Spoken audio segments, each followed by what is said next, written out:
Hi, friends. It's the Evolving Guys here. Welcome back to the channel. Thanks to those of you who watch our videos. Please like and subscribe if you like what you're seeing. It really helps other people find the channel.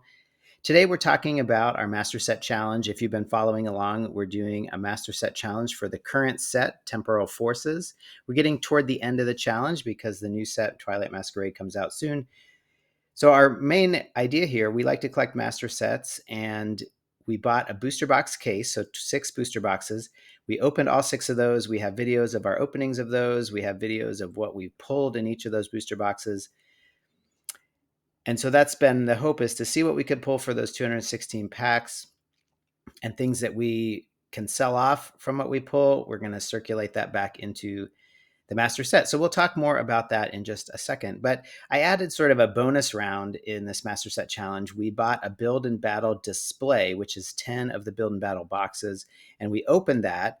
And today's video, we opened that on the channel. If you want to look back on Monday's video, you'll see the actual opening of the products. So if you want to check that out, please do go watch that video. But today is to summarize what we pulled in the build and battle display, and also to compare that to what we pulled in the booster boxes, just so you have a better sense of maybe the comparison of these two products. So as far as the Master Set Challenge goes, this is where we left it. After 6 booster boxes, so after a full case of booster boxes, we had pulled 194 of the 218 cards. The value of what we had pulled at that moment was about $420. We'd also earned about $135 of things that we had sold out of the booster box that we didn't need for the master set. So our value was pretty close to what we had paid. We paid about $600 with taxes for the booster box case, and we were getting back about $560. And there were still things that we listed that we'll continue to sell. So it's rough. I think it's fair to say we kind of roughly got our money back.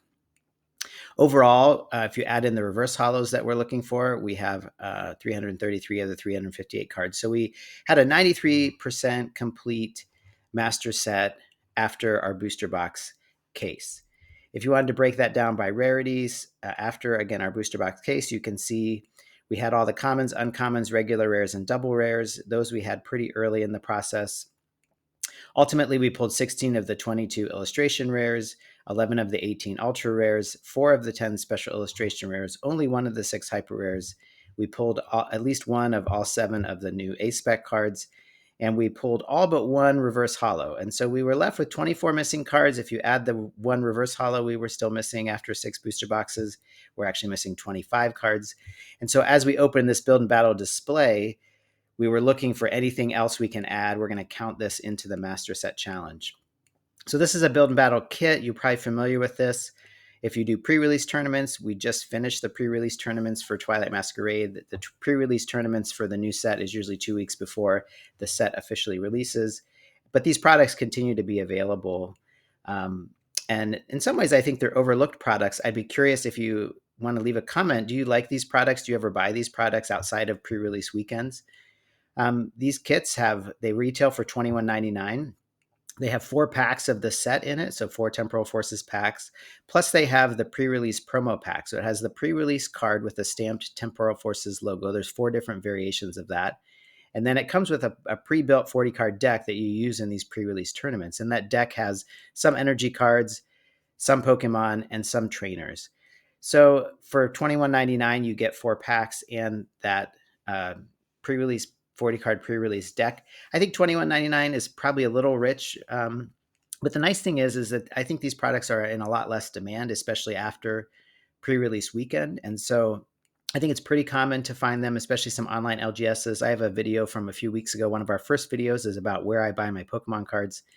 And this product, again, you can pretty easily find it for maybe in that $14 to $16 range, around $15. And that's starting to feel a little bit more value. It's still on a price per pack basis. I mean, if you figure retail for a pack is around between $4 and $5, depending on where you're buying it, if you're just buying it off the shelf. So multiply that by 4, and then plus you're getting that promo pack. And if you collect the pre-release promos, they are official promos of the Scarlet and Violet era. So if you do need those for your collection, but I would say if you could get this for around $15, even less, depending, that is a pretty good deal. So the booster box, or the build and battle case that we bought, or the display it's called, there's 10 of these sealed into one display. And we got ours for, I think once you added tax, it was a little less than $150. So it is more than a booster box. But if you figure that each of those pre-release decks, I mean, I would say probably a good retail value of those is around $5. You can't buy them off the shelves, but when we resell them, we price them for $5. So you get 10 of those. So 10 times 5 is $50. So you can kind of take that 50 off. And so you're basically paying for 40 packs, you're paying around $100 if you're valuing the pre-release decks around $5 each. And so I know a lot of people won't need 10 of those pre-release decks. I actually like to collect one sealed of each kind. I talk about that in the opening video, but I like to have one each sealed, and then I'd like to open one of each so that I can have that promo card that I can use for my promo binder. And that leaves me two left that I can resell or do something else with. So anyway, just keep your eyes on this product. Prices might come down on it, especially over time. And I think it's sometimes a little bit overlooked. If you can get a special on these, you're still getting 4 packs and you're getting the pre-release deck. And so it might be worth it. Keep your eye out for these. So what did we pull in our build and battle display? Again, keeping in mind it's 40 packs, not 36 packs. We had 15 hits, and we'll talk in a minute. We'll compare this to what we were pulling in booster boxes. But this question, is that good? Well, we'll see in a second, or you can tell us what you think. So 6 of the hits were double rares. We did pull one A-Spec card, and that was really in some ways the saving grace of this because we pulled the prime catcher. So if we're going to pull one A-Spec, we pulled the one that's the most valuable. It's worth between $25 and $30 raw. So it's one of the most valuable cards in the set, and it's definitely the most valuable A-Spec card. So that was really nice. That sort of helped, rehabilitate some of the value in the box. We also pulled 3 illustration rares, 4 ultra rares. We were, of course, hoping for a special illustration rare. I mean, I wasn't counting on it, but over 40 packs, maybe. We pulled special illustration rares out of 4 of the 6 booster boxes. So it was more likely than not, but not guaranteed. And here we weren't so lucky. But what's funny is we did pull one hyper rare. And in fact, it was our very first pack. So we opened 216 packs out of our booster box case and pulled one hyper rare. And in the build and battle display, our very first pack had a hyper rare. So anyway, that was kind of ironic. So what did we actually get? Did it help us with the Master Set Challenge? Well, I'm happy to report Salvatore was the one reverse holo that we were missing. We had opened 216 packs and we were missing one reverse holo. It was the Salvatore. And in our third pack of the build and battle display, our very first build and battle kit, we opened a pack that had a Salvatore reverse. So we do now have a complete set of reverse holos. As far as illustration rares, we did pull 2 more that we needed. So we pulled the Deerling and the Mincino. So that reduces the number that we need to 4. So we just need 4 illustration rares: Arbok, Relicanth, Lickitung, and Shiftry. And the total of those 4 cards is less than $12. So not hard to pick up on the secondary market for a low price. We pulled 2 of the ultra rares that we needed. We pulled Iron Boulder EX and Morty's Conviction Full Art Trainer. So that leaves us with 5 ultra rares. And again, the total of those 5 cards is only $21. So again, they will not be hard to pick up on the secondary market. I'm not going to show you the special illustration rares list because we didn't pull any there. We still need 6. But we did pull, like I said, we did pull our second hyper rare of this challenge, the Raging Bolt EX. It's the second most valuable, which is nice. And so that leaves us with 4 hyper rares that we still need: Iron Crown, Iron Leaves, Walking Wake, and Gouging Fire, around $50 to pick up those remaining 4 cards. So we will have next week kind of a summation of the Master Set Challenge. We'll pick up some of these remaining cards, show you what we've picked up on the secondary market with some of our earnings from this, from selling off things from the booster box case. But, so that's for next week. So I did want to take just 1 second. I think some of you might be interested when you're just comparing different kinds of products. We opened 6 booster boxes, so we started to get a decent feel of what we might expect in a booster box. And then we'll compare it to what we pulled from these 40 packs as part of the build and battle display. So there's a lot of numbers here, but I'll try to walk you through it. You can see on the left-hand side is a list of what we're tracking. So hits, double rares, illustration rares, ultra rares, special illustration rares, hyper rares, and A-Spec cards. And then you can see this comparison. So the middle column shows what we pulled in our booster box. And I say the booster box mode, this is maybe harkening back to your high school algebra class, or if you've ever had math or statistics. So mode just means what occurs most common. It's a number that happens most often. So when it comes to hits, we opened 6 booster boxes. 3 of the 6 booster boxes had 13 hits. Two of them had 15 hits, one of them had 16 hits. So 13 is the number that occurs most often. So I think that's a helpful way versus we could do an average, but average gives you a partial, you have a decimal and you can't pull a part of a card from something. So I think looking at the mode is maybe the best way to think about what you should expect. And so I think we were most likely to pull 13 hits from a booster box. And that's what the rest of these are, all the modes, right? So most often we pulled 6 double rares, we pulled 3 illustration rares, we pulled 2 ultra rares, we pulled 1 special illustration rare. Again, it's not a guarantee. There were 2 times we didn't pull any special illustration rares, but 4 of the 6 times we did. So I think you're more likely than not, from our experience, to pull 1 special illustration rare. Again, we did pull 1 hyper rare from a booster box, but 5 of the 6 times we didn't pull one. So I think expectations should be that you're not going to pull one. Of course, they're out there, but as far as what you should expect from any given booster box. And then we were pretty consistent. We pulled 2 A-spec cards from all booster boxes except for 1. And so that's sort of a sense of what we pulled from the 6 booster boxes that we opened. And then you can compare that in the column on the far right to what we pulled. Now, it's only 1 build and battle display. So, of course, it's just, an N of 1, as we say in statistics. But we had 15 hits. And again, keeping in mind, a build and battle display, it's 10 build and battle kits, 4 packs each. So it's actually 40 packs. So it's important to keep that in mind. It's 4 extra packs. So we had 15 hits, which you kind of would expect. That's roughly in line. I mean, if on average we pulled 13 hits from a booster box, you add 4 extra packs. Although we did pull 15 hits from 2 booster boxes, and we actually pulled 16 hits for 1 booster box. So it's hard to say, but the build and battle display is certainly in line with what you might expect across 40 packs. Double rares, exactly the same. We pulled 6 double rares, again, across these 40 packs. We pulled 3 illustration rares across these 40 packs. Again, very much what you would expect. We did have a couple more ultra rares than maybe you would expect from a booster box. We pulled 4 instead of 2, but we did have, I think we had at least maybe 1 booster box that had 4. So again, that kind of 2 to 4 range is kind of what you would expect across 40 packs.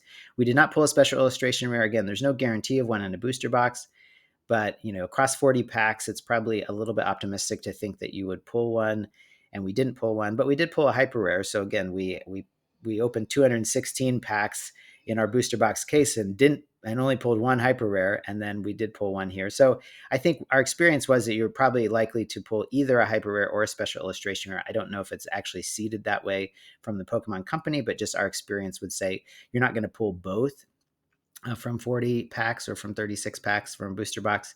You're unlikely. I'm sure it's possible. I'm sure some people have had a booster box that has both a special illustration rare and a hyper rare, but I think in general, you should probably expect one or the other. And then we only pulled 1 A-spec card, which is, again, maybe a little bit less than you might expect across 40 packs. I would have expected 2, but in our case, we were lucky because the one we did pull was the prime catcher. So that sort of helps us out in some ways, just with value from what we found. So I've updated our totals. This is after 6 booster boxes and 1 build and battle display. So the 216 packs of a booster box case plus another 40 packs. And again, I think, frankly, it really wasn't worth it the build and battle display, it was fun to open. It's always fun to open packs, and just hopefully this is informative for you guys as you think about what products you like or might want to open. But as far as working towards a master set, it's kind of similar. I think if we had opened another booster box, the chances of adding too many more cards to the master set are pretty small because, again, you're going to pull duplicates. Most of the cards you're going to open are ones you already have. And even some of the special cards, again, you're really just hoping that you pull maybe a special illustration rare, another one of those. Even the hyper rares are hard to pull, but they're not that valuable. You can buy those pretty easily. I mean, if you think that we spent $150 on this build and battle display, and we only added 5 cards to our master set, that's not a great return on investment. So, and some of these learnings that we're making, we're going to fold those into the master set challenge. We have a different master set challenge we're going to do with Twilight Masquerade. So that's a little teaser. Please do come back to the channel and check out. We're going to do something a little bit different, but this is all in the spirit of experimentation. And we're just trying to learn the best way to build a master set and have fun. Of course, we're having fun as we go. And it's just good to open packs and try different products. So I think from that perspective, from a master set perspective, the build and battle display, maybe not that great. I did want to collect the sealed packs which come in these, the sealed pre-release decks, which I collect those, so I could buy them on eBay. They don't really sell them off the shelf anywhere, so you'd probably just have to find someone else who's selling them, but you could certainly get them for less than what I paid for the Build and Battle display. But in any case, as far as the Master Set Challenge goes, we found the reverse holo we were missing, and we added 4 additional cards, 2 ultra rares and 2 illustration rares. So we still have 19 cards. We're still 19 cards short of a master set, and we'll talk more about that next week. So this is where we stand. After 6 booster boxes and the Build and Battle display, we have 199 of the 218 cards. The value of everything we've pulled in the master set alone is $420. We're continuing to sell things, including the things that we just pulled in this Build and Battle display. They've just been listed, and we'll keep our fingers crossed that they'll sell sooner or later. But for the purposes of this experiment, I hope they sell a little bit sooner. And again, overall, we added the 4 cards plus the 1 reverse holo that we were missing. So we are currently at, and we're not going to open, I think for the purposes of the Master Set Challenge, we're done opening packs. And so, 6 booster box cases, or 6 booster boxes, 1 booster box case, plus 1 Build and Battle display. We ended up with 95% complete Master Set, which again is probably pretty, I would hope it would be high. That's a big investment to make, but I think we're going to learn some lessons from this that will roll into the Twilight Masquerade Master Set Challenge that will launch in a couple weeks here. So anyway, thanks for following along. Like I said, next week, look for a couple videos where we'll wrap up the Temporal Forces Master Set Challenge. We'll give final numbers of kind of where things stand, and including the additional sales that we've made. And then we'll also show you some of the cards that we've picked up, that we're adding to the Master Set. And we even hopefully have a visual of the Master Set. We're still waiting on Vaultex to send us the monogrammed binder that I really like. They just are super delayed. They're probably, it says that they're being shipped. And so fingers crossed that will arrive in time, and we'll get to show off that binder too. So anyway, thanks for your support of the channel. Please like and subscribe, add comments. We'd love to hear how you make your master sets, how you collect, what you think of this. Do you open Build and Battle displays? What do you think of that product, or even Build and Battle kits? Do you do pre-release tournaments? Do you collect the promo cards? All this stuff. Anyway, thanks for joining our collection journey. We look forward to hearing about your collection journey. And that's all for now. Take care. Have a great day.